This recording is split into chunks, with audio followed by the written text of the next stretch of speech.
কোনো রকমের পাটায় বাটার ঝামেলা ছাড়াই এত সহজে বানানো এই ভর্তাটা খেতে যে কি মজার, না বানালে বুঝতেই পারবেন না।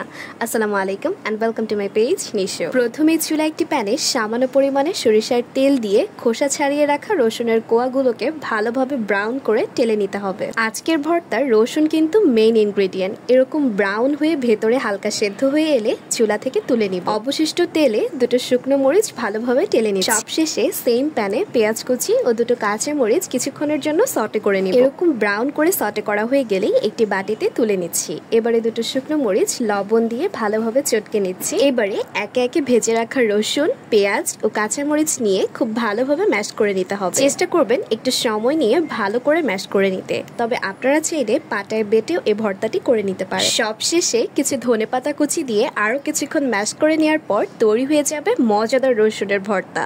গরম গরম ভাতের সাথে খেতে দারুণ লাগবে। অবশ্যই কিন্তু ট্রাই করে দেখবেন। এখানেই শেষ করছি আজকের রেসিপি ভিডিও। কেমন লাগলো অবশ্যই জানাবেন। ধন্যবাদ সবাইকে। আল্লাহ হাফেজ।